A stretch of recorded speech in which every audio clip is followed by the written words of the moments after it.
Om Swastiastu. Memperhatikan informasi pemberitaan di media massa, di media sosial terkait dengan populasi lalat yang sangat tinggi di Kecamatan Kintamani. Saya selaku Rektor Dwi General University ingin memberikan urun pendapat apa yang harus kita lakukan untuk mengendalikan populasi lalat yang sangat tinggi itu. Nah, tentunya bahwa populasi lalat yang tinggi ini akan sangat mengganggu kenyamanan, keamanan masyarakat setempat, termasuk wisatawan yang berkunjung ke lokasi tersebut.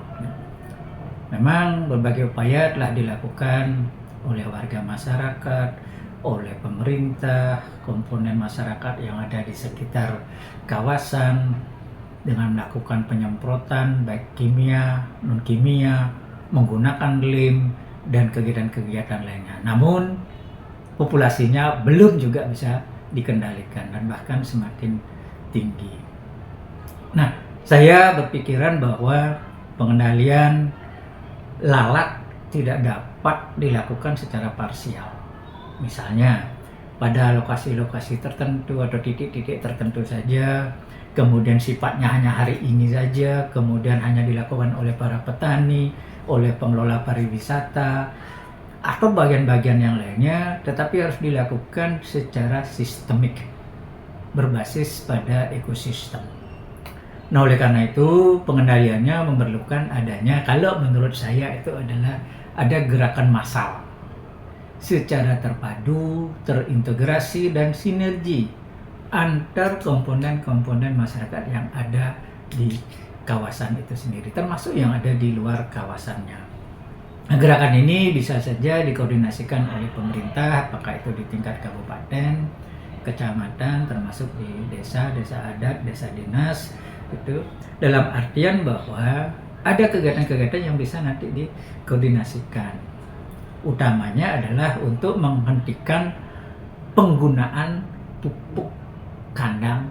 Jadi yang selama ini adalah pupuk yang berasal dari kotoran ayam itu sendiri. Nah, ini masih mentah, sehingga kotoran yang mentah inilah menjadi habitat dari lalat itu sendiri dan kemudian bisa berkembang biak secara cepat. Nah, sehingga langkah yang di awal adalah sementara hentikan penggunaan pupuk itu.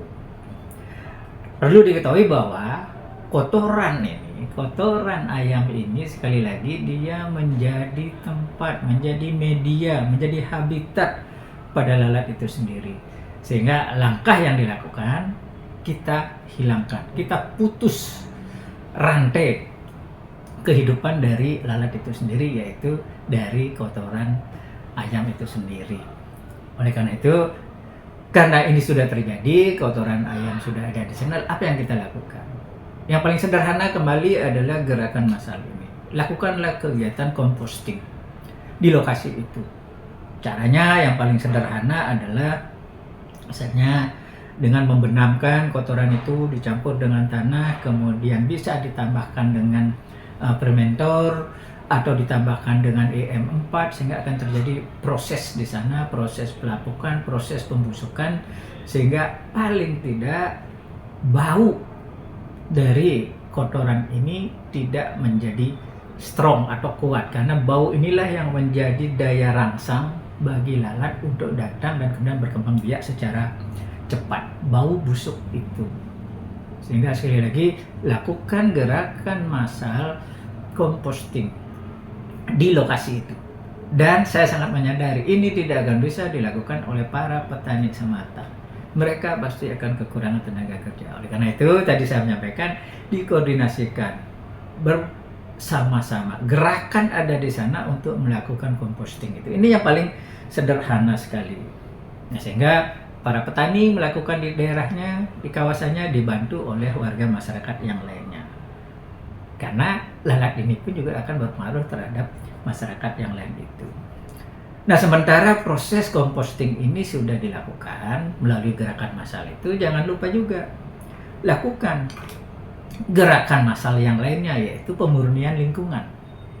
Jadi mulai dari udara, kemudian tanah, kemudian air. Lakukanlah kebersihan ini.